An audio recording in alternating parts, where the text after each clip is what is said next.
morning. Welcome back. We're going to do some Saturday 6.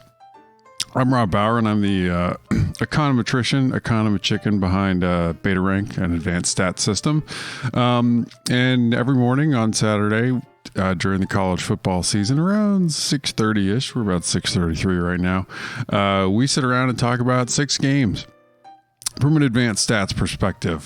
So sort of running through 6 games that both should be interesting and hopefully should also be a little close, right? I do try. I mean, it's sort of inevitable with a team in the Bama or Georgia range, particularly the Georgia range this season. They're going to have some games where they're going to be heavy favorites, even though they're playing a team that's in the top 10, as we've seen this year already. I think last week with Florida.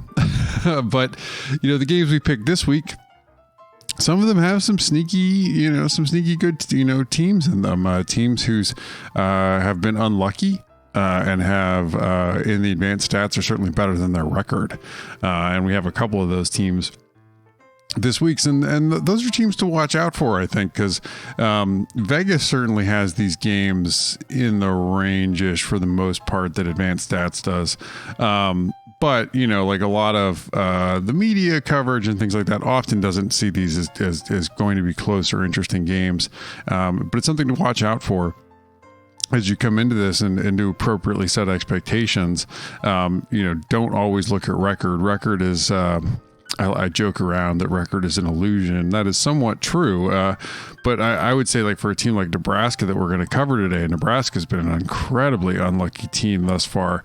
And for the most part, on most of the drives that they've had, both on offense and defense, they've been pretty good this season. So they'll be a team to watch out for today as they get an Ohio State team that is, certainly improving and coming into shape, but struggled a little bit last week. I mean, I don't want to, they did struggle a little bit last week with Penn State's defense.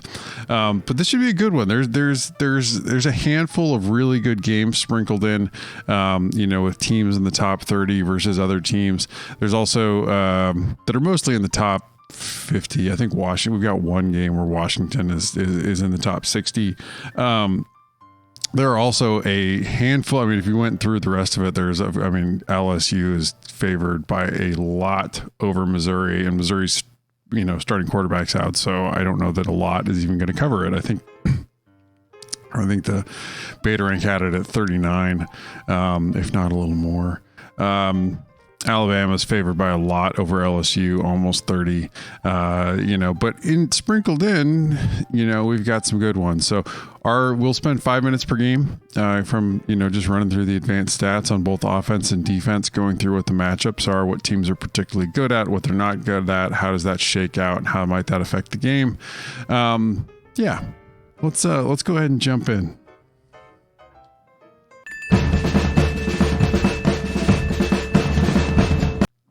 All right, so we get number 3 Ohio State, number 16 Nebraska.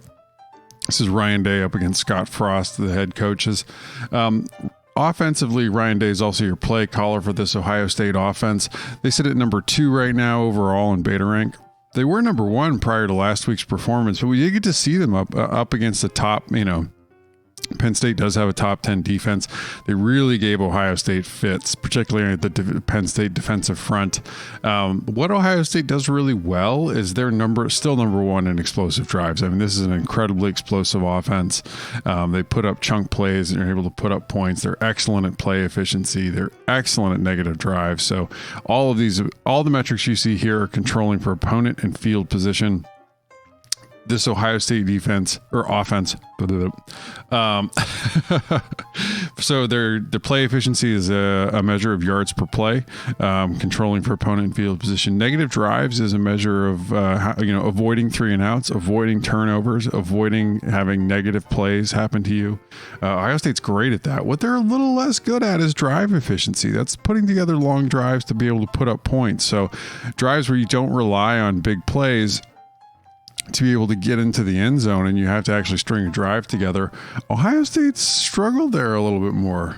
than you might expect. They have a decent run pass split. This is interesting because this is not what you might expect given what we've seen for the past 2 years of Ryan Day offenses, which have been a little more run oriented. Ohio State this year really relies more on the pass. CJ Stroud is, I think, a little underrated with what he's been able to do and put together with this Ohio State offense. Don't get me wrong, the wide receivers are fantastic, but Day's offense relies on option routes for the most part, and that requires the quarterback and the receiver very much being on the same page, and Stroud's certainly been there. They get a pretty good Nebraska defense, and that's something to watch out for here. Eric Chenando is your defensive coordinator. Where they struggle a little bit is they struggle on drive efficiency as well. So that's something to watch out for. Number 31 in drive efficiency right there. You can put some drives together against this Nebraska defense, but number 13 in explosive drives. They do contain explosive drives pretty well. They manage to maintain a decent yards per, control what the offense is able to get in yards per play at number 8. Not great at negative drives. This is a little bit of a watch out for them coming into this. They're going to need to force some 3-and-outs and turnovers in this game. Nebraska on the season is way behind on turnover. They have definitely given the ball away more than they've taken it away. Interestingly, and I think for the positive for them here as they come into this game is they're okay against the run. Number 38 overall, 13 in effective pass though. That's probably where you want to be in a run pass split. You want to be, if you're going to face this Ohio State team, you need to have your pass defense really in shape. Flip around on the other side of the ball. Matt Lubick's your offensive coordinator. And now at Ohio State, Matt Barnes is calling plays on the defensive side of the ball. They've been rounding in a little bit more into form after some really awful results earlier on in the season.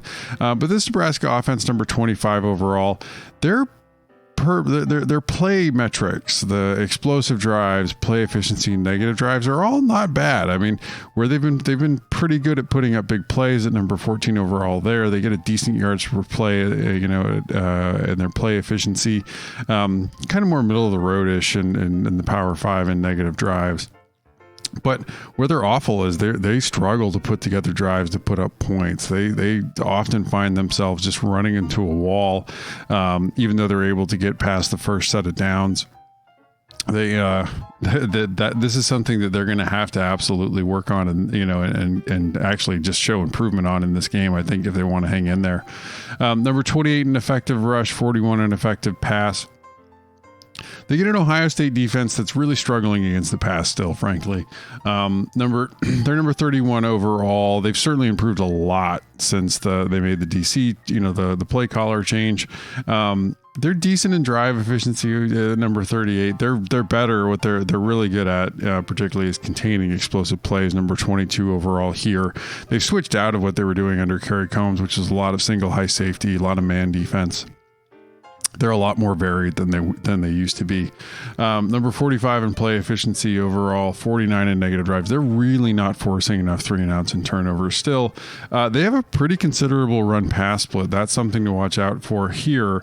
You haven't seen teams, in particular Penn State last week, really didn't go after the Buckeyes at all on the ground. They really went after them through the air and were, for the most part, successful at it. It'll be interesting to see if Adrian Martinez and Lubick go after, and Frost as well, really go after this Ohio State defense through the air after seeing some of the tape of what worked with Penn State last week. Still number 55 in effective pass. We've got this closer than Vegas does. So Ohio State, 77% win probability on the road, 7.66, a little over a touchdown. This could be a closer game. Nebraska throughout this season, for the most part, has finished games in the negative area on turnovers. If they manage to finish this game even on turnovers, it should be a little closer than people are expecting, I think.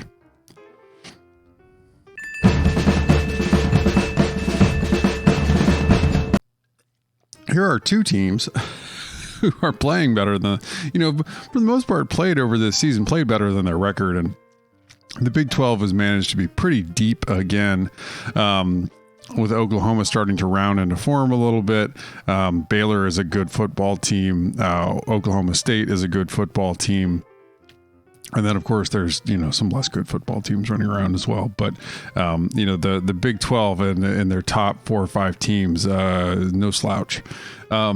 So anyway, you get, number 11, Texas, at number 7, Iowa State.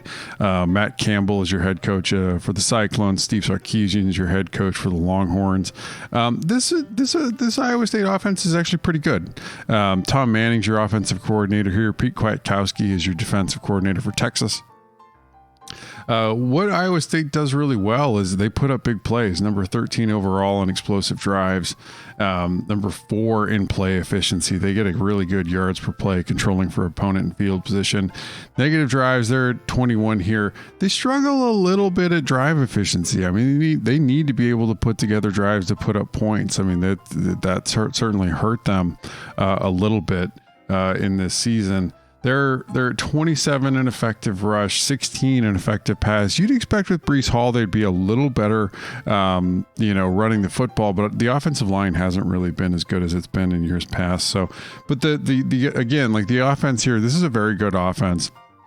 They get a Texas defense at number 40 that struggle a little bit, I think, as they really switch into Kwiatkowski's system.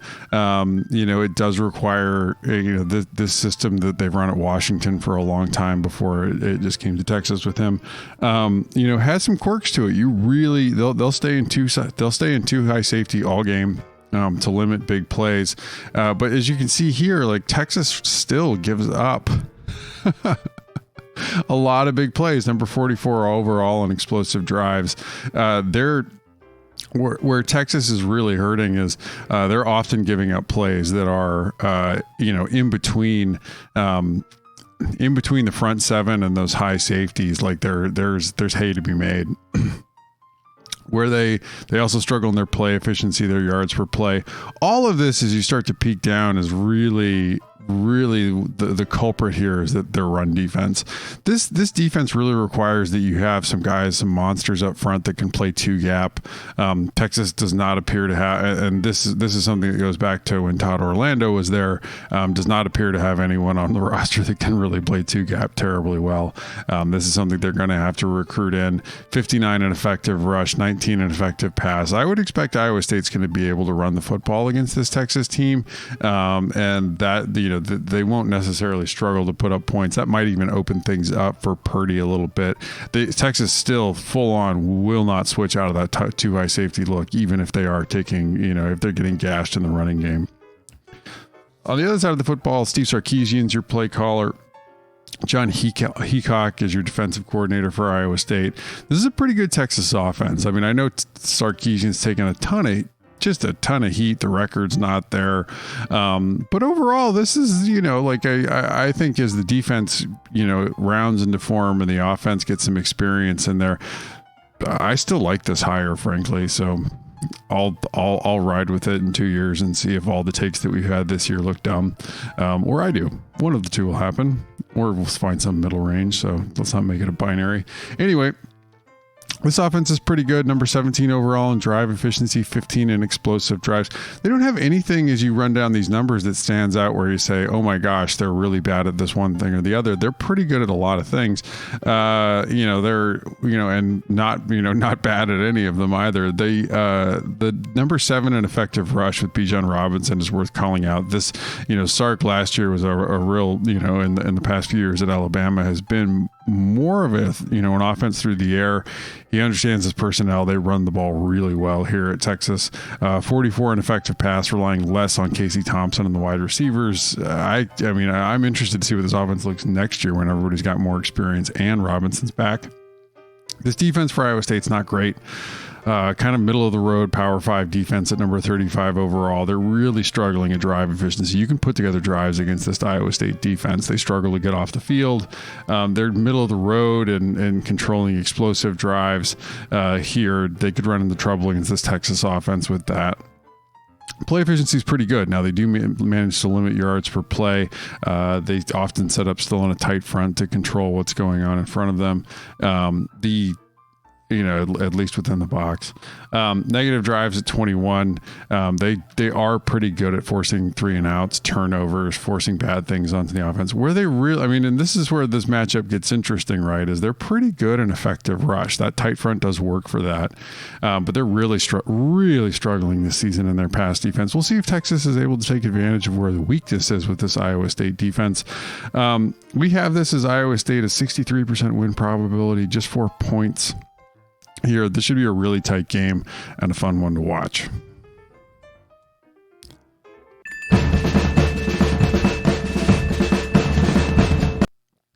All right. We have this bigger than Vegas. This game is like opened up at 2 points in Vegas, which I thought was interesting. Dave Clawson's your head coach of the Demon Deacons. Mac Brown's your head coach of North Carolina. Let's like this. Warren Ruggiero is your offensive coordinator for Wake. They're just an excellent offense. Number 4 overall in beta rank. Their drive efficiency is great. Number 4 here. They're able to put together long drives to put up points. Number 7 in explosive drives. This is a very explosive offense. You got to watch out for them. Number 5 in play efficiency, where they do struggle if they, more towards the pretty good range is negative drives. They've definitely taken some 3 and outs and turnovers this season, had some negative things happen to them as an offense. But, there's a decent run pass split here. They're definitely better throwing the ball with Sam Hartman than they are running the ball at number 37 overall. Doesn't hurt them. Offenses certainly can and will specialize. This offense is more of a pass-oriented offense. They get a North Carolina defense that frankly stinks. There's no other way to put it. This simply has to be Jay Bateman, the defensive coordinator. This has to be his last season in Chapel Hill. It absolutely hasn't worked out. I thought it was going to. I really thought this hire was going to work out when Mac Brown hired him from Army. He was one of the better group of 5 defensive coordinators when he got hired. There's no part of this that is currently working in Chapel Hill. 91 overall, 96 in drive efficiency. You can put together long drives against this team. 75 in explosive drives. Comparatively, this is an okay metric for them, but that's an awful number for a Power 5 team.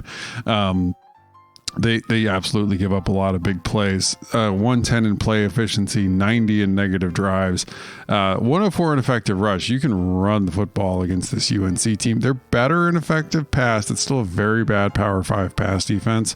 But yeah, they can, potentially, they could slow Wake down a little bit in the passing game. I don't expect to see it. I also expect Wake, which does have a bit of a long developing RPO arsenal available. I expect Wake to run the football against UNC pretty often as well. This run defense has been really, really bad. You flip it around, this should be an interesting matchup. Wake doesn't have a great defense. They're just a lot better. They're a lot better than North Carolina's defense. You get Phil Longo in here as your offensive coordinator for North Carolina. He's done a really good job. They're at number 16 overall, 34 in drive efficiency. This is unsurprising with Longo. He is a little bit more explosive than he is efficient as an offensive coordinator. That almost always works for him. But they've struggled a little bit more to be able to put together long drives this season. Number 18 in explosive drives. With the Longo offense, it's almost a little surprising to not see them in the top 10 in explosive drives. But the personnel losses, I think, have really hurt this unit this season. I'm interested to see where they are a little bit more next year too, once they have some more experience coming back. 25 in play efficiency, 15 in negative drives. These are decent metrics for them for sure. They're at 18 in effective rush this season. They are better running the ball than they are throwing the ball at 34 in effective pass. They get a Wake defense, under Lyle Hemphill that's, bad. That's the only way to put it. They're at 32 in drive efficiency. This is really their best metric. They have decent special teams and a very good offense that often gives them good field position. And they do use that, teams having to drive the length of the field against them to their advantage to find ways to get off the field before giving up points, but they still often give up yards. Number 86 in explosive drives. You can put together big plays against this team for sure. That's something to watch out for against the Longo offense. They're number 78 overall in play efficiency, 51 in negative drives. That one, Like these numbers, this explosive drives, play efficiency, negative drives, all their per play metrics are, and their yardage type metrics are really bad for this team. 55 in effective rush, 62 in effective pass. No big run pass split here.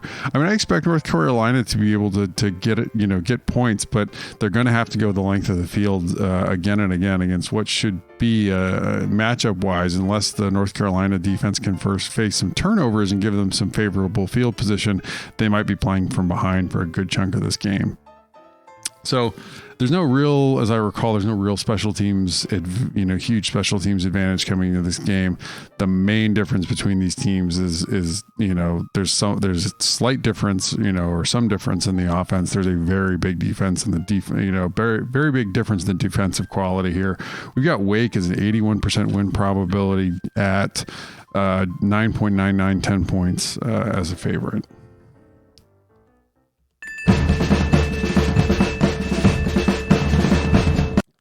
This is a fun one. Man, late last night, like if you were watching the halftime for Utah and Stanford, like Matt Leinart was talking crazy. He was talking about Auburn knocking off Bama and then knocking off Georgia, getting revenge on Georgia in the SEC title game. That's not likely to happen. Anyway, we've got Brian Harsin as your as your head coach for Auburn. Jimbo Fisher is your head coach for Texas A&M. Auburn's been unexpectedly good, though. I mean, that's worth pointing out. Mike Bobo is your offensive coordinator here. They're at 56 at drive efficiency. They struggle to put together drives to put up points. If they have to cover a lot of field, this offense is going to get into trouble. 25 in explosive drives, though. They're decent at putting together big plays. 33 in play efficiency overall. Decent yards per play. It's the least important of the core four beta rank metrics. Negative drives, though, this one they excel at, right? Not a lot of 3 and outs, not a lot of turnovers, not a lot of going backwards. They come off the bench with the plan and usually, find ways to get first downs. But then execution wise, they often fall apart, after that first set. No big run pass split, 32 in effective rush, 31 in effective pass. They get a really good Texas A&M defense under Mike Elko. 12 in drive efficiency. They really excel at getting off the field, not giving up points. Number 25 in explosive drives. You can put together some big plays against this A&M defense, and that's where Auburn really might have to make their hay in this game. 29 in play efficiency, but number 9 at negative drives. Keep an eye on this. How many 3 and outs or turnovers does A&M force in this game? Can they put Bo Nix on his heels? But if they can, if they can, not just turnovers, but forcing 3 and outs, this A&M our offense might need the field position advantage if the defense can really help them out here in the game. Not a big run pass split. 18 in effective rush, 10 in effective pass. This is pretty good defense. This is going to be a fun one to watch because what A&M does really well is they find ways to get off the field, both in using the field to their advantage and in drive efficiency, as well as getting off the field in the first set of downs and negative drives. That'll be something to watch here in this game because I think Auburn will be able to find an explosive player too. Flip it around to the other side of the ball. Man, this A&M offense ain't great. They had the one good game where just, the stars aligned against Bama. But Jimbo Fisher's your play caller here. Number 56 overall on beta rank. They're decent-ish. I mean, middle of the Power 5 and drive efficiency and putting drives together to put up points, but they really struggle at putting together big plays. Number 55 overall there. Their play efficiency is not great. Negative drives. So many 3 and outs and turnovers for this A&M offense. They have a pretty big run pass split here. Not surprising. I think that, Calzada's filled in, but I still don't think he's really up to the job. 36 in effective rush, 70 in effective pass. I'm not like this. I don't know if it's fair really to judge Jimbo Fisher on this, this offense. They had a lot of new faces coming back to begin with, and then, the QB injury hit, but they're certainly struggling. They get a Derek Mason led Auburn defense at 22 overall. They're really good at drive efficiency, number 9 overall here. So it doesn't line up terribly well for this A&M offense, which, has found ways to, move the ball down the field and get points, even if they struggle at the per play metrics. That's what Auburn's really good at, is using the field to their advantage. 21 in explosive drives, 26 in play efficiency. Where Auburn really struggles is forcing 3 and outs here. So that's going to be something, and turnovers. That's going to be something to watch here, because if A&M can find a way to get past the first set of downs, this could be, you're going to see a lot of strength on strength here. You're good, but A&M's going to want, they're going to really want to have the defense setting them up in some better field position to be able to put up points here against this Auburn defense. What's interesting here is, the matchup that, Auburn's got a pretty big run pass split. They're a lot better against the run, number 8 overall, than they are against the pass. If A&M's going to hang in this one, Calzada's got to step up and be able to, make some plays against a pretty mediocre, Auburn secondary and pass rush. This is a true toss up in beta rank, 50-50, so this will be a fun one to watch.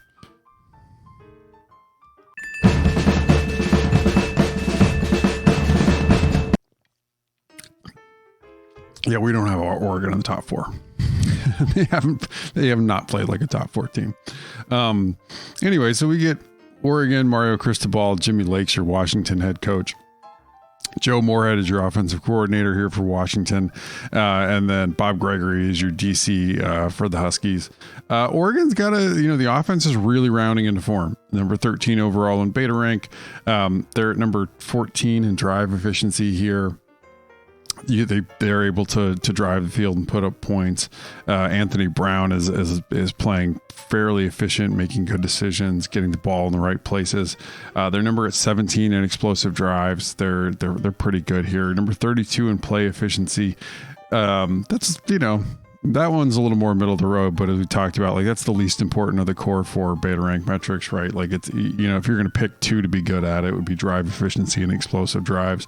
20 in negative drives. They're, not a lot of 3 and outs, not a lot of turnovers. They do have a decent run pass split, not huge, but they're a pretty good team running the football. They're an okay team throwing the football around. What you get though, is you get a Washington defense that they're struggling against one thing in particular. So this Washington defense comes in at 19 overall. They really struggle at drive efficiency, right? You can put together drives that put up points against this Washington team. Unsurprisingly, this is something they've excelled at for years. They are really good at controlling explosive drives. Number 3 overall here. They still sit in this too high safety look, like we talked about with Texas. They stayed in this same look against Michigan as Michigan ground them into dust. Oregon State also ran the ball really effectively against this Washington team, but didn't put up big plays. They had to continually drive up and down the field on it. Number 4 in play efficiency, controlling the yards per play. 18 in negative drives, a little less good at forcing 3 and outs, forcing turnovers. And this is, as we get to here, this is where this game could potentially really get out of hand for Washington. Is they're at 70 in effective rush and number 3 in effective pass. This is a really, really good pass defense. They have some terrific, outside backers that are able to get in, as additional pass rushers as well. But they stink. They're at 70 overall on effective rush. You can run the ball on this team all day. This defense is designed to try to. You need space eaters, in the middle that can play 2 gap. Think of Vita Vea, a Washington product, Onwuzurike. They don't have that this season at all. And you can just pound this team A and B gap all you want to get yardage. This Oregon team has seen the tape of what worked. My expectation is they're going to come in and do that. It could get out of hand because this, Oregon's defense isn't very good. But Washington's offense is worse. And this Washington offense is not great at playing from behind. They're at 81 overall. John Donovan's your offensive coordinator here. They're at 45 at drive efficiency. This is really their best metric. They've been able to put together some drives to put up points, but 107 in explosive drives, that's just not going to get it done at the Power 5 level. Their play efficiency is not great. Lots of 3 and outs, lots of turnovers for this Washington team. They've got a pretty big run pass split. They're a lot better throwing the ball than they are running the ball. This offense, they've struggled. This offensive line has not been well coached in years. And they get an Oregon defense that's interesting, because you can sort of flip it here. I mean, this Oregon defense is really good at the per play metrics. They just can't put it together to get off the field. You put together, and we've seen it. I mean, if you've watched any of the games, they really struggled with a really bad Arizona offense. UCLA found ways to put up points against them. A lot of that was just heroic efforts by Dorian Thompson-Robinson. But Oregon, just this defense, you can drive the field, the length of the field against them, but they do a good job at containing explosive drives. Number 20 overall. They're a really good tackling team, particularly in the front 7, with that play efficiency number at 6. They don't force enough 3 and outs and turnovers at number 45 overall. No big run pass split here. What'll be interesting to see is, I mean, Joe Moorhead's no dummy and Cristobal's no dummy. They'd prefer to run the football anyway. Is Washington able to contain or slow down any of those A and B gap runs? Do they make any adjustments into a front that would allow them to try to limit what's going on, or do they just sit in too high and nickel all game? If they do, it's going to be a long day. Oregon, is going to run the ball against them. If you're Washington, you could end up in a lot of trouble, because if Oregon, is sitting at the point where, like, even if they're in, anywhere near the 50, if they're running the ball effectively, it's going to be 4 down territory for the Ducks to keep the drives going. So that is the age of analytics, as everyone on TV only refers to analytics when it comes to, like, 4th down decisions and whether to, kick extra points. That's it. That's the limit of analytics. Anyway, we've got Oregon at 72% here. Win probability -6.27 as a favorite, almost a touchdown. I think for Washington to really blow out Oregon, Oregon's got to turn the ball over 3 times. I think Oregon could blow out Washington in this game with that, that split for this Washington defense, where they are struggling so much against the run.